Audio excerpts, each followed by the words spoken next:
حضرت غوث پاک جیلانی شیخ عبدالقادر رضی اللہ تعالیٰ غوث اعظم درمیان اولیاء چو محمد درمیان انبیاء. غوث اعظم کا ولیوں میں وہی مقام ہے جو نبیوں میں رسول کریم کا مقام ہے.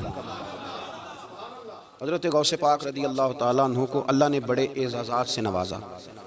ایک اعزاز اللہ نے یہ دیا کہ ماں کی طرف سے حسینی ہیں، باپ کی طرف سے حسنی سید.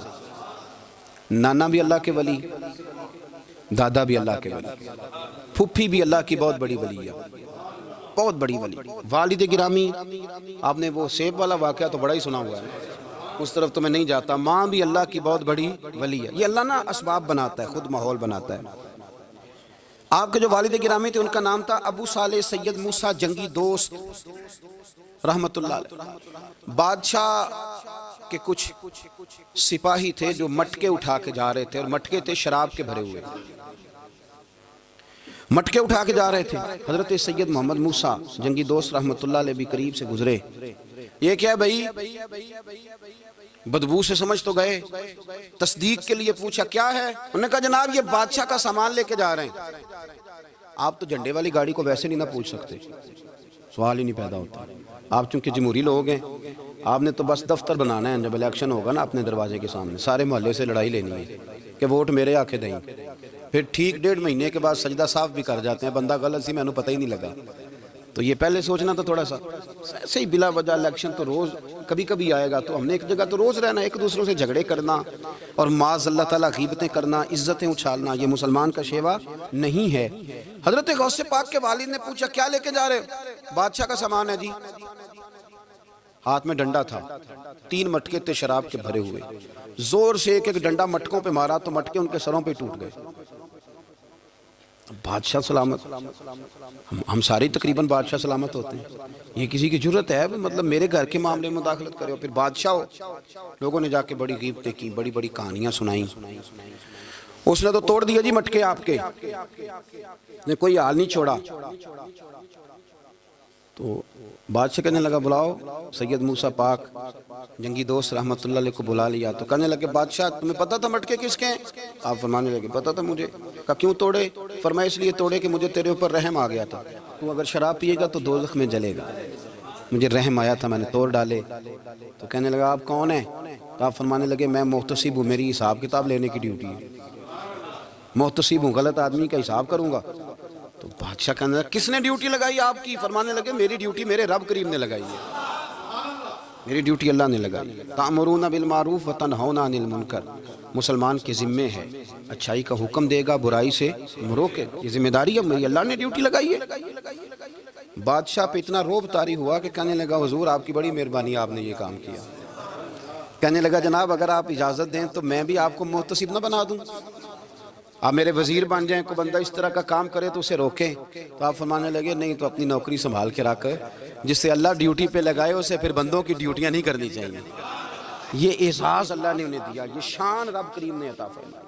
ان کے صاحبزادے تھے حضرت غوث پاک جیلانی رضی اللہ تعالیٰ عنہ. اللہ تعالیٰ نے جب کسی شخص سے کام لینا ہوتا ہے تو اللہ اس کے لیے اسباب بھی خود ہی پیدا کر دیتا ہے. علامہ اقبال اپنے استاد کی بڑی قدر کرتے تھے، شمس العلماء کی. تو ایک دن حضرت شمس العلماء سے کہنے لگے استاد جی آپ کی مہربانی سے پڑھ گیا ہوں. تو فرمانے لگے پتر تیری کلاس میں تو 250 لڑکا تھا، میری مہربانی تو سب پہ تھی، پر سارے تو اقبال نہیں نہ بنے. فرمانے لگے تیرے اندر بھی کوئی خوبی تھی، اس کی وجہ سے اللہ نے تجھے یہ اعزاز، کوئی چیز تیرے اندر بھی. اللہ تعالیٰ جب کسی بندے کو نوازتا ہے نا تو بندہ بھی محنت کرتا ہے، لیکن اس کی محنت سے زیادہ اللہ کے فضل کا دخل ہوتا ہے. تو بندے کئی دفعہ کہنے لگ جاتے ہیں بڑی مشقت کی، بڑی محنت کی، کچھ بھی نہیں ہوتا. زیادہ اللہ کے فضل کا انحصار ہوتا ہے، پر رب جیسے چاہتا ہے ویسے فیصلے دیتا ہے. آپ فرماتے ہیں کہ میں چھوٹا سا تھا، والد انتقال کر گئے، والدہ تھی میری اور ہم 2 بھائی تھے. فرماتے ہیں بچے کھیلنے کے لیے نکلے تو میں بھی ان کے پیچھے کھیلنے نکل گیا. ایک بیل بچوں کے قابو آ گیا. تو بچوں کے قابو کو چیز آ جائے تو پھر وہ اس کا جو حال ہوتا ہے وہ تو ہمیں پتہ ہی، ہم سارے بچے رہ چکے ہیں. تو کہتے ہیں وہ بیل قابو آ گیا، کوئی اس کے کان چھیڑتا، کوئی اس کی دم چھیڑتا، کوئی اس کے سینگ چھیڑتا، کوئی کسی جگہ سے اسے تنگ کرتا. مختلف بچے اس کو نا دم سے پکڑ کے ہلاتے، بیل بھاگتا. حضور غوث پاک فرماتے میں بھی آگے بڑھا، اور میں نے جب اس کی دم پکڑ کے ہلائی تو بیل نے میری طرف منہ کیا. اور کہنے لگا عبد القادر تو نہ ایسے کر، بول کے کہنے لگا تو نہ ایسے کر، تجھے رب نے ان کاموں کے لیے پیدا نہیں فرمایا۔ آپ فرماتے مجھے اتنا خوف طاری ہوا، بیل کو بولتے دیکھا تھا پہلی دفعہ، بیل کو۔ اب میرے سنی کو بھی دلیلوں کی ضرورت ہوتی ہے، دلیل نہ دیں، کسی بزرگ کی بات سنائیں تو سنی بھی تھوڑا تھوڑا دائیں بائیں دیکھتا ہے۔ یہ شور ایسا ہوا ہے نا، پراپوگنڈا ایسا ہے۔ میں حدیث پاک سنا دیتا ہوں۔ رسول کریم صلی اللہ تعالیٰ علیہ وآلہ وسلم فرماتے ہیں ایک شخص نے بیل پہ سواری کر لی تھی۔ بیل سواری کے لیے نہیں پیدا کیا گیا، سواری کے لیے اونٹ ہیں، خچر ہیں، گھوڑے ہیں، گدھے ہیں، بیل کھیتی باڑی کے لیے۔ اس شخص نے جب بیل پہ سواری کی تو بیل پیچھے مڑ کے دیکھنے لگا اور کہنے لگا یار تو بڑا بیوقوف ہے، بول کے کہنے لگا مجھے اللہ نے سواری کے لیے نہیں پیدا کیا، میرے سے وہ کام لے جس لیے میں پیدا کیا گیا ہوں۔ تو بندہ ڈر گیا، کہنے لگا بڑی حیرانگی والی بات نہیں کہ بیل بولتا ہے، تو بیل پھر بول پڑا۔ کہنے لگا اس سے بھی زیادہ حیرانگی والی بات ہے۔ اس نے کہا وہ کیا؟ کہنے لگے مدینے میں نبی پاک آ گئے ہیں اور تو نے ابھی تک کلمہ ہی نہیں پڑھا، یہ اس سے بھی زیادہ حیرانگی والی بات ہے۔ جامع المعجزات میں حدیث موجود ہے، حضور آ گئے اور تو نے کلمہ ہی نہیں پڑھا۔ وہ شخص کہتا ہے میں سر پٹ دورا، جب آ کے سامنے کھڑا ہوا تو حضور مسکرائے، فرمایا آجا پڑھ لے کلمہ، مجھے پتا ہے تجھے کس نے بھیجا ہے۔ اللہ والوں کی باتیں مان لیا کریں، میں بڑی ذمہ داری سے کہتا ہوں رب کریم کے کوئی بندوں کی بات کتاب و سنت کے خلاف نہیں ہوتی، وہی تو کتاب و سنت آگے پہنچانے والے ہوتے ہیں۔ تو حضور غوث پاک فرماتے ہیں میں وہ ڈر کے گھر آیا، جب گھر پہنچا تو میرے کانوں میں آواز آ رہی تھی لبیک اللہم لبیک لبیک لا شریک لک لبیک۔ فرماتے میں چھت پہ چڑھا اور میں نے جیلان میں اپنی چھت پہ کھڑے ہو کے دیکھا تو حج کے دن تھے، میری سیدھی نظر میدان عرفات پہ گئی، لوگ میدان عرفات میں بیٹھ کے لبیک لبیک پڑھ رہے تھے۔ پہلے میں وہاں سے ڈر کے آیا، پھر چھت سے ڈر کے نیچے اترا، ماں کو ساری بات بتائی تو کہتی میری ماں کہنے لگی بیٹے جب تو پیدا ہونے والا تھا تو مجھے بڑی بشارتیں ملتی۔ فرماتے ہیں ماں نے نا کھولا بکسا صندوق تو 80 دینار نکالے، فرمایا پتر تم 2 بھائی ہو اور تمہارا باپ کل جاگیر 80 دینار چھوڑ گیا، 80 40 تمہارے 40 تمہارے بھائی کے۔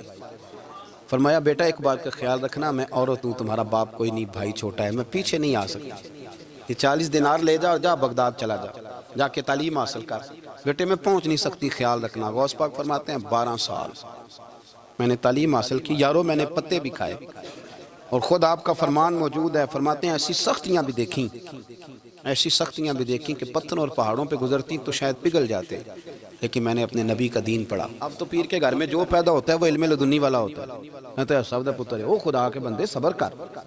اگر غوث پاک حسنی حسینی سید ہو کے باقاعدہ پھٹی پہ بیٹھ کے پڑھتے ہیں، تو کس پیر کا مرید ہو گیا جسے علم ہی کوئی نہیں، جو جاہل آدمی ہے؟ یہ ضروری ہے، علوم دینیاں ضروری ہیں، اس کے بغیر کام نہیں چلتا۔ اور غوث پاک رضی اللہ تعالیٰ عنہ کی آپ پوری زندگی پڑھ کے دیکھ لیں، غوث پاک تمام اولیاء کے امام ہیں، ساری زندگی۔ غوث اعظم سے کسی نے پوچھا آپ نے سب سے زیادہ دین کا کام کس طرح کیا، تو فرماتے ہیں تقریر کے ذریعے۔ اب تقریر کرنے والا مولوی ہوتا ہے اور تویز دینے والا، سبحان اللہ۔ غوث پاک رضی اللہ تعالیٰ عنہ فرماتے ہیں میں نے دین کا سارا کام کس ذریعے سے کیا ہے، ہفتے میں 3 جلسے کرتے تھے اور 70 ہزار کا مجمع ہوتا تھا، اور بغیر لاؤڈ سپیکر کے تقریریں ہوتی تھیں، اور فرماتے ہیں جیسی سمجھ پہلے بندے کو آتی تھی ویسی آخری والے کو آتی تھی۔ لوگوں نے کہا حضور یہ کرم کیسے ہوا؟ فرمانے لگے میں نے جب تعلیم حاصل کر لی تو بولنا آتا ہی نہیں تھا، تو میں بڑا پریشان ایک دن سو گیا تو خواب میں رسول کریم کا دیدار نصیب ہوا۔ فرمایا تیری تو واز کیا کر، تیرے واز سے لوگوں کو فائدہ ہوگا۔ یا رسول اللہ میں اجمی بندہ ہوں، لوگوں کے سامنے کیسے بات کروں گا؟ تو حضور نے فرمایا منہ کھولنا ذرا۔ کہتے میں نے منہ کھولا تو محبوب نے 7 دفعہ لعاب دہن ڈالا میرے منہ میں۔ آپ فرماتے ہیں پھر بولتا میں تھا، اثر کوئی اور پیدا کر دیتا۔ حضور غوث پاک رضی اللہ تعالیٰ عنہ نے 40 سال دین کا کام کیا۔ صبح کے وقت فقہ کا درس دیتے تھے، فجر کے بعد کچھ دیر کا ناشتہ کرتے سو جاتے، پھر آ کے مدرسے میں پڑھاتے باقاعدہ بچوں کو۔ غوث پاک رضی اللہ تعالیٰ عنہ کی سیرت پر آپ ساری کتابیں پڑھ لیں، ساری کتابیں لو، میں نے بھی بڑا ہی دعویٰ کر دیا، یعنی ساری کتابیں جتنی اب تک چھپی ہوئی ہیں ساری پڑھ لو، کہیں نہیں ملے گا کہ ہم غوث پاک کے آستانے پہ گئے۔ غوث پاک کسی بندے نے یہ نہیں کہا ہم غوث پاک کے آستانے پہ گئے، غوث پاک کے دربار پہ گئے، سب نے یہی لکھا ہے کہ ہم حضور غوث پاک کے مدرسے میں گئے۔ ہمارے نا مدرسوں میں سبق تقسیم ہوتے ہیں، سال جب شروع ہوتا ہے نا تو سبق تقسیم ہوتے ہیں، ہمارے مدرسے میں بھی تقسیم کرتے ہیں ہمارے مولانا۔ آپ حدیث پاک پڑھائیں گے، فلانا استاد منطق پڑھائے گا، فلانا فلسفہ پڑھائے گا، فلانا یہ سبق تقسیم ہوتا ہے، فلانا قرآن، فلانا حدیث، فلانا فقہ۔ تو غوث اعظم کے مدرسے کے جو ناظم تعلیمات تھے وہ کہنے لگے حضور سبق بانٹنا ہے تو آپ کو کون کون سے سبق دے دیں، کون کون سا پیریڈ پڑھائیں گے؟ تو آپ فرمانے لگے نہیں پیریڈ رہنے دو۔ حضور پھر فرمایا اس طرح کرو لائق بچے تم رکھ لو، اور نلائق سارے مجھے دے دو، میں جانوں اور نلائق جانے، نلائق سارے میرے۔ غوث پاک رضی اللہ تعالیٰ نلائق سارے رکھ لیے، کند ذہن، اور حضور غوث پاک ان کو اسباق پڑھایا کرتے، ان پر محنت کرتے۔ فجر کے بعد فقہ کا درس، 10 بجے مدرسے کی کلاس، زور کے بعد حدیث پاک کا درس، مغرب کے بعد تفسیر بیان کرتے۔ بانج علموں جو کرے فقیری، وہ کافر مرے دیوانہ۔ اور عشاء کی نماز کے بعد ہفتے میں 3 جلسوں سے خطاب، اور یہ سارے کام کر کے نا تو پھر بھی غوث اعظم جب دنیا چلی جاتی تو وضو کر کے مصلی پہ بیٹھ جاتے، اور 40 سال بیت گئے، ساری رات اللہ کی بارگاہ میں عبادت کرتے۔ 40 سال حضور غوث پاک کو اللہ نے بڑا اعزاز دیا، کتابیں لکھی، ڈیوٹی کی، محنت کی، کوشش کی پوری دنیا میں۔ میں پہلے بھی بتا چکا ہوں، پھر بتاتا ہوں، یہ جو صلاح الدین ایوبی کا بہت نام لیتے ہیں نا، بہت بڑے مجاہد تھے۔ صلاح الدین ایوبی کے ساتھ 70,000 کی فوج تھی، سارے کے سارے غوث پاک کے مرید تھے۔ صلاح الدین ایوبی نے حضور غوث پاک کی زیارت نہیں کی، پر تعلیم غوث پاک کے مدرسے میں حاصل کی۔ اس کو بڑا شوق ہو نا کتابیں دیکھنے کا، وہ میرے پاس آئے، میں دکھاؤں گا انشاءاللہ۔ صلاح الدین ایوبی حضور غوث پاک کے مدرسے کا طالب علم ہے۔ یہ آپ کے ملک میں 2-3 دن سے رٹا چل رہا ہے، وکیلوں کا، ڈاکٹروں کا، کل سے یونیورسٹی کا بھی چل گیا ہے۔ یہ لڑائی کسی مولوی 2 گروپوں میں ہوئی ہوتی نا، چلو نام بولو، میں نے پتہ ہے اگلی گل جانے، کسی مولویوں کے 2 مدرسوں میں ہوتی نا تو جو طوفان اٹھنا تھا نا ہر چوک میں، مولوی لڑاندے بڑا نہیں یہ بڑی۔ میں نے دعوت دی تھی پرسوں، میں نے کہا جب وکیل مکمل تعلیم کر لینا اسے 2 سال مدرسے میں لاؤ، ہم اسے سکھائیں گے اٹھنا کیسے ہے، بیٹھنا کیسے ہے، ان کو لاؤ۔ اس لیے کہ ہم اپنی بات نہیں بتائیں گے، ہم بتائیں گے محمد عربی کی باتیں صلی اللہ علیہ۔ مہربانی کرو، مجھے کوئی شکوہ نہیں ان سے، کوئی کسی قسم کا، اس لیے کہ ہمارے ملک میں نا احتجاج کا کلچر پروموٹ کیا گیا ہے، ہم نے یہ ماحول بنا کے دیا ہے سڑک بلاک کرنے کا۔ یہ ہمارے قریب ایک گاؤں ہے تو روز ڈکیتیاں ہوتی تھی، بچہ بھی قتل، پولیس والے سنتے ہی نہیں تھے، ان بیچاروں نے روڈ بلاک کیا تو سب صحیح ہو گیا، اسی وقت سارا کچھ ہو گیا، اب پہرے داری بھی لگتی ہے، اب جناب چوکیاں بھی قائم ہو گئی، سب کچھ ہو رہا ہے۔ مزاج بنا دیا ہم نے، یہ عدم برداشت ہے، یہ کلچر خطرناک ہے، یہ کلچر تباہ کرے۔ وکیل کوئی غیر نہیں، ہمارے اپنے بھائی ہیں، کون ہے وہ؟ ڈاکٹر کون ہے؟ ہمارے اپنے۔ یہ جو بچے یونیورسٹی میں لڑے کون ہیں؟ ہمارے اپنے۔ ہم ان کو کاٹ کے نہیں پھینک سکتے، یہ کوئی دوسرے لوگ نہیں، سب کو ضرورت ہے ایک دوسرے کی، لیکن خدا را مہربانی کرو، معاشرے میں برداشت کا کلچر پیدا کرو، سکون کا کلچر پیدا کرو، سہنا سیکھو۔ سنو ایک بات کرتا ہوں، اللہ کرے کہ میں سمجھا سکوں، سارے فیصلے خود نہ کرو۔ اگر تمہیں نظر آئے نا کہ آپ کے ساتھ کہیں ناانصافی بھی ہو رہی ہے تو ساری عدالتیں دنیا میں نہیں لگنی، ایک قیامت میں بھی لگنی ہے۔ ہاں امام حسن کو زہر دے دیا گیا تو امام حسین کہنے لگے بھائی بتاؤ کس نے دیا ہے؟ فرمایا حسین اگر وہی وہ نہیں جس پر مجھے شک ہے تو میں کسی آدمی کا بلا وجہ تمہیں نام کیوں بتا دوں؟ کب پھر بھائی آپ اشارہ تو نہیں بتا دیں؟ تو فرمایا حسین اگر وہی ہے نا جس پر مجھے شک ہے تو پھر بھی میں نے فیصلہ اپنے رب پہ چھوڑ دیا۔ فرمایا میرے رب سے زیادہ بہتر فیصلے کرنے والا کوئی موجود، کچھ فیصلے اللہ پہ چھوڑ دیں۔ آپ یقین کریں آپ کو بڑا ہی مزہ آئے گا، آپ کو سکون آئے گا زندگی میں۔ کچھ فیصلے اللہ پہ چھوڑو، برداشت کا کلچر پروموٹ کریں اس وطن کے اندر۔ یہ بڑا پیارا ملک ہے، اس میں برداشت کا کلچر پیدا کریں۔ وکیل کو ہر وقت ڈاکٹر کی ضرورت ہے، ڈاکٹر کو ہر وقت وکیل کی ضرورت ہے۔ ہم ایک دوسرے کے بغیر دیکھیں نا، میں نے آئین بھی رکھا ہوا ہے پاکستان کا، لیکن اس کے باوجود کوئی مسئلہ بن جائے تو میں کسی وکیل صاحب کو فون کرتا ہوں، میرے دوست ہے، میں پوچھتا ہوں کہ یار یہ مسئلہ ہے، اس کا کیا حال ہے؟ ہم مل کے رہتے ہیں معاشرے میں۔ برداشت کے کلچر کو پروموٹ کریں، پیار کریں، محبت بانٹیں۔ یہ وطن ہے، اس کو مل کے سنواریں گے تو انشاءاللہ تعالیٰ یہ رسول اللہ کے دین کا قلعہ بنے گا بڑا مضبوط۔ اس سے پیار کریں، مثبت غلط بات ہے تو اس کو آپ سمجھائیں، اس پر تبلیغ کریں، لیکن یہ نہ کریں کہ آپ عدم برداشت کا ماحول پیدا کریں۔ حضور غوث پاک رضی اللہ تعالیٰ عنہ دین کا کام۔ ایک بات، اللہ والوں کے پاس لوگ دعاؤں کے لیے جاتے ہیں، کیوں جاتے ہیں؟ سنو، میرے ساتھ ایک شخص رہتا ہے، صبح سے شام تک میری ڈیوٹی کرتا ہے، نوکری کرتا ہے، خدمت کرتا ہے، گاڑی چلاتا ہے، یہ کرتا ہے وہ کرتا ہے۔ ایک صاحب ہیں جو 3 سال کے بعد ملتے ہیں، وہ جو 3 سال کے بعد ملتے ہیں وہ شکوہ کرتے ہیں کہ پیر صاحب اس کی بات زیادہ مانتے ہیں۔ تو پیر صاحب اب کدھر جائیں؟ یہ سارا دن پیر صاحب کی مانتا ہے، نہیں سمجھ آ رہی ہے آپ کو بات؟ یہ مزاج ہے نا جی۔ ایک بندہ سارا دن دنیا داری کرے، مال کمائے، پتہ نہیں جھوٹ بولے، بڑا کچھ کرے، اور ایک اللہ کا ولی جو اپنا بنائے کچھ نہ، سارا دن رسول اللہ کی باتیں کرے، سارا دن اللہ کے دین کی خدمت کرے، اور بھائی وہ جب ہاتھ اٹھاتا ہے نا تو پھر اللہ اس کی بات کو قبول کرتا ہے۔ کچھ میرے خاص ہیں، کچھ تیرے خاص ہیں، تو کچھ رب کے بھی خاص ہیں، اور اس پر بھی میں پہلے آیت پڑھ لوں گا تاکہ دلیل مضبوط ہو جائے۔ اللہ فرماتے ہیں وَاللَّهُ يَخْتَصُّ بِرَحْمَتِهِ مَن يَشَاءُ، فرمایا میں نے کچھ بندوں کو اپنی رحمت سے اپنا خاص بنا لیا۔ کچھ بندے اللہ کے بس اللہ کے بارگاہ میں وہ دعائیں کرتے ہیں تو اللہ قبول فرما لیتا ہے، پتر اللہ ہی دیتا ہے، لیکن اللہ کا ولی دعا تو کر سکتا ہے نا۔ اللہ کا ولی، میری بات کی سمجھ آ رہی ہے؟ بیٹا کون دیتا ہے؟ اللہ۔ حضرت محدث اعظم رحمۃ اللہ علیہ کے پاس ایک شخص نے آ کے کہا جی ولی اللہ بیٹا دے سکتا ہے؟ آپ فرمانے لگے ولی اللہ اللہ سے ملا سکتا ہے؟ جی وہ تو ہے ہی ولی اللہ، تو اس نے ملا دینا ہے۔ تو فرمایا جو اللہ سے ملا دے بیٹا تو چھوٹی سی بات ہے، تو دیکھنا کہ جو اللہ تک تجھے لے گیا تو پھر پتر پیچھے رہ گئے۔ لیکن بیٹا دیتا کون ہے؟ بول کے بتائیں، بول کے۔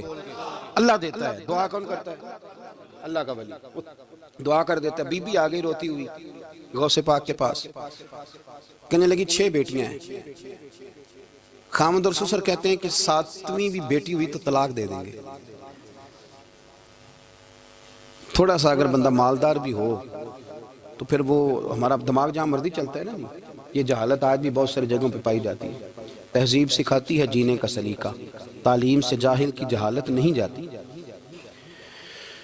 تو رو پڑی۔ حضور غوث پاک رضی اللہ تعالیٰ نے بلایا اس کے شوہر کو بھی اور سسر کو بھی، فرمایا یہ دیکھ یہ تو اللہ کے کام ہے، جس کو چاہے بیٹیاں دے، جس کو چاہے بیٹے دے۔ تو جو نہیں مانتے پھر غوث پاک کی بھی نہیں مانتے، انہوں نے کہا جی نہیں دی، میں تو نکاح کروں گا۔ چلے گئے تو غوث پاک کی بارگاہ میں وہ بیٹی اور اس کا باپ اور اس کی ماں پھر آئے، کہنے لگے حضور مہربانی فرمائیں۔ پھر اللہ کے ولیوں کے پاس ایک قوت ہوتی ہے جس کا نام مصلح ہے۔ مصلح بہت بڑی طاقت، بہت بڑی۔ حضور نے فرمایا دعا صلاح المومن، فرمایا دعا مومن کا ہتھیار ہے۔ یہ مومن جب ہاتھ اٹھاتا ہے تو پھر عرش کا مالک دروازے کھول دیتا ہے کرم کے۔ حضور غوث پاک نے مصلح بچھا لیا اور رو پڑے، کہنے لگے مالک کریم اس بی بی کے دل میں کس نے بات ڈالی تھی کہ عبد القادر کے دروازے پہ جا؟ دیکھیں منانے کا انداز، منانا آتا ہے نا۔ اللہ کس نے اس کے دل میں بات ڈالی کہ عبد القادر کے دروازے جا؟ کس نے ڈالی؟ اور مالک اگر تو نہیں ڈالی تھی تو کیا تو اب اپنے عبد القادر کو رسوا کرے گا؟ اگر تو نہیں بھیجا ہے کہ ادھر جا تو اب تو رسوا کرے گا؟ حضور غوث پاک رضی اللہ تعالیٰ نے دعا مانگ کے چہرے پہ ہاتھ پھیرے، بچی کے سر پہ ہاتھ رکھا، فرمانے لگے پتر جا، مجھے امید ہے اللہ نے 6 بیٹیاں دی ہیں تو 7 بیٹے بھی عطا فرمائے گا۔ تو بی بی کہتی ہے پھر رب نے فضل فرمایا اور 7 ہی بیٹے عطا فرمائے، پھر 7 ہی بیٹے رب کریم نے دیے۔ تو جو اللہ کی مان تھا پھر اللہ بھی اس کی، تو اس میں اختلاف کی کیا بات ہے؟ یہ سادی سی بات ہے۔ ایک بغداد کا سوداگر تھا، بڑا مالدار تھا۔ ایک دن اس نے بغداد کے سارے علماء اور مشائخ کی دعوت پکائی تو غوث پاک کے پاس بھی آیا، کہنے لگا حضور شام کا کھانا ہے۔ آپ نے اس کا چہرہ دیکھا تو وہ رو پڑا، کہنے لگا بغداد کے پیر انکار نہ کرنا۔ آپ نے فرمایا تو جا میں آؤں گا۔ شاگرد مرید کہنے لگے حضرت جی آپ بڑی مشغولیت تھی شام کو، فرمایا اتنا بڑا آدمی جب رو پڑتا ہے تو لگتا ہے بڑا مجبور ہے، چلیں گے۔ شام کو جب اس کے دروازے پہ گئے تو کھانا بھی اس نے چنا تو ساتھ اس نے ایک ٹوکرا ایک صندوق بھی لا کے رکھا، اوپر سے خالی۔ جب غوث پاک نے اٹھ کے دیکھا تو اندر اس سوداگر کا بیٹا، اس تاجر کا بیٹا، دونوں ٹانگوں سے معذور، دونوں ہاتھوں سے معذور، ایک ہی بیٹا اپاہج ہے۔ وہ تاجر رو پڑا، کہنے لگا حضور بڑی دنیا جانتی ہے، بڑا مال ہے، اور جب تنہا بیٹھتا ہوں تو کھول کے روتا ہوں۔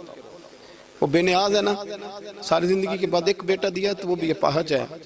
حضور بال سفید ہو گئے، لوگوں کی اولاد بڑھاپے کا سہارا بنتی ہے، میں بوڑھے وقت میں اس کو اٹھا کے پیشاب پخانے کے لیے لے کے جاتا ہوں۔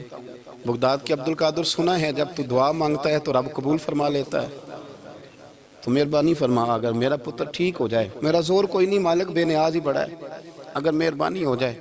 تو غوث پاک نے پھر مصلح بچھایا، مصلح بچھا کے کہنے لگے مالک تو اپنے بندوں کے دل میری طرف کیوں موڑتا ہے؟ اور اگر موڑتا ہے تو پھر رحمت کی نظر فرما، بندہ نوازی فرما۔ ایک باپ اتنے رو رو کے آنسو بہا رہا ہے تو کرم نوازی فرما۔ حضور غوث پاک نے ابھی چہرے پر ہاتھ نہیں پھیرے کہ بچہ اللہ اکبر کہتا ہوا صندوق سے باہر نکل آیا۔